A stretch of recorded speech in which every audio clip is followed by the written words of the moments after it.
Depuis une dizaine d'années, depuis 2013, est inscrit dans le Code de l'éducation l'obligation de dispenser dans la formation de tout élève, de tout enfant, une éducation aux différents langages artistiques et aux différents champs culturels, que ce soit une culture savante ou une culture peu populaire, une culture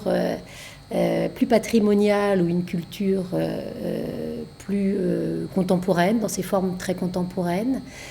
Ça faisait finalement écho, il y a une dizaine d'années, aux conférences internationales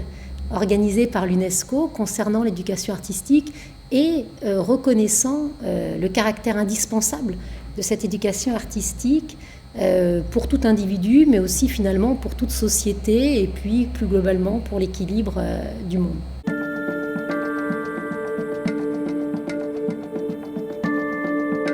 Pourquoi cette mission bassin minier et plus exactement pourquoi cette mission sur l'inscription du bassin minier dans le patrimoine mondial?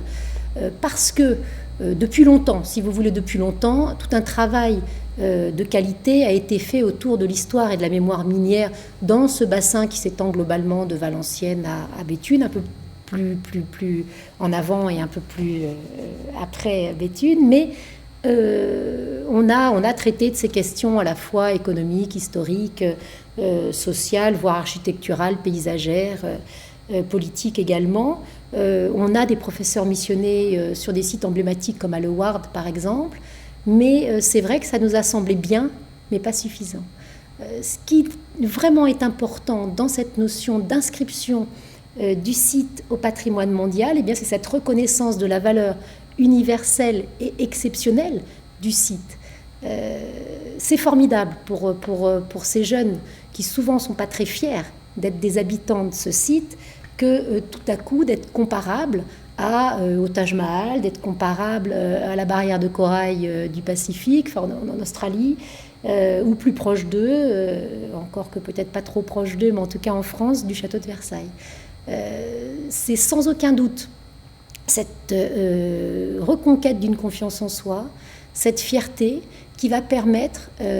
d'être dans une dimension d'ouverture à l'autre, c'est-à-dire de reconnaître la particularité, la richesse de leur particularité, non pas comme un moyen de s'écarter des autres et donc d'aller vers un éventuel et dangereux communautarisme, mais bel et bien de reconnaître cette richesse chez eux pour mieux l'appréhender chez l'autre et mesurer à quel point c'est cette diversité-là qui s'inscrit dans un patrimoine commun, universel et humain.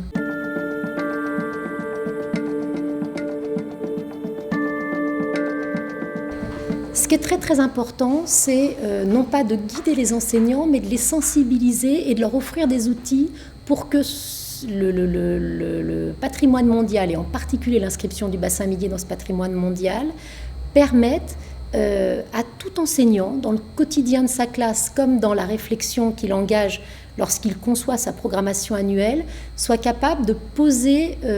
cet objet-là comme un objet d'étude facile. C'est-à-dire qu'il se dise qu'il va s'intéresser au bassin minier dans une étude de cas tout à fait locale, mais pour aller vers cette dimension mondiale, universelle, partagée, c'est-à-dire partir finalement d'une étude de cas pour aller vers une recherche de sens global et partagé, partir du particulier, de ce que les enfants peuvent connaître, pour aller vers cette prise de conscience d'appartenir à un ensemble international.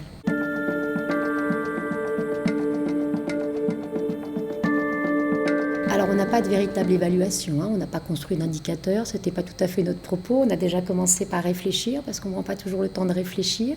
et dans ces constructions progressives, partenariales, finalement c'est tout à fait indispensable, ce n'est pas du tout secondaire. Et puis on a effectivement aujourd'hui une somme de ressources pédagogiques tout à fait intéressantes. Il s'agit davantage de réfléchir aujourd'hui au mode de diffusion, c'est le deuxième travail qu'il s'agit d'engager maintenant. Et puis nous avons finalement deux types de réussite. D'une part, donc cette production de ressources qui nous permet de construire, de rendre cet objet d'étude plus facile à aborder par un très grand nombre de disciplines, parce que notre souhait c'est ça également, c'est-à-dire que ce ne soit pas que les enseignants d'histoire, de géographie d'éducation morale et civique qui s'en emparent, mais bel et bien également les disciplines scientifiques ou des disciplines d'ailleurs professionnelles dans le cadre des lycées professionnels. Donc d'une part que ce soit un objet d'étude plus facile, mais notre but c'est également que certains établissements scolaires s'en emparent comme élément de pilotage. Ceux qui sont concernés par le bassin minier, ceux que ça intéresse, mais que véritablement dans leur pilotage pédagogique, ils réfléchissent à l'inscription de leur territoire dans une dimension de patrimoine mondial,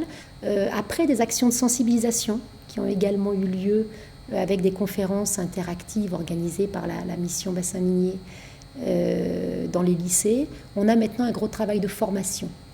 à engager. Alors on a beaucoup d'organes pour ça, de la formation continue académique à destination des enseignants, à la formation des cadres, en particulier des chefs d'établissement, en passant par des formations conjointes avec les autres services de l'État, par le biais de la DRAC, à destination du public de la culture comme du public de l'éducation nationale. On a tout un tas d'organes qui vont nous permettre maintenant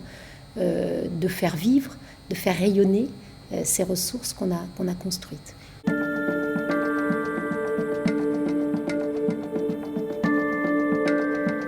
C'est vrai que l'actualité qui s'inscrit dans le cadre de la réforme du lycée, en particulier de la réforme des épreuves certificatives du baccalauréat, qui fait disparaître les séries comme on les connaissait, qui fait apparaître à la place des spécialités, inscrit comme l'une des thématiques de l'une de ces spécialités-là le patrimoine mondial. C'est dans le cadre de la spécialité histoire, géographie, géopolitique, sciences politiques, je crois que c'est dans cet ordre-là. Voilà. Donc effectivement, c'est une reconnaissance nationale qui va faciliter la diffusion de notre travail. Ça ne veut pas dire qu'on ne doive pas engager un pilotage académique également en relais qui passe par le fait d'être facilitateur de l'appropriation de ces ressources, donc bel et bien par la formation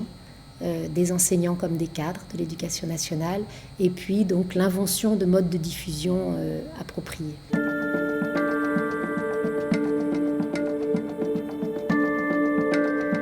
Je crois que le fait que ça passe par l'éducation, c'est-à-dire dans le monde très sérieux de l'éducation nationale sur les bancs de l'école, ça permet qu'on dépasse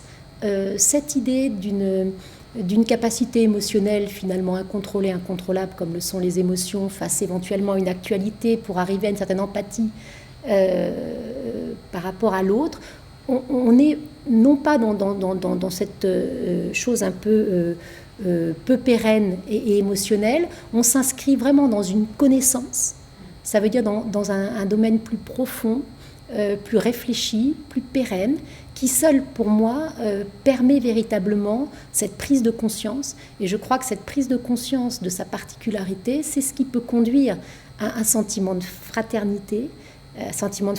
par ailleurs tout à fait indispensable aux solidarités. Donc on est dans quelque chose, je crois, sans angélisme, d'extrêmement intéressant, qui va dans les valeurs de l'UNESCO, du côté finalement de l'espoir d'étapes plus pacifistes, d'un monde plus en paix, c'est-à-dire véritablement être capable de s'inscrire pour ces enfants qui n'étaient pas très fiers d'être des habitants de là où ils habitaient, comme citoyens et comme habitants du monde.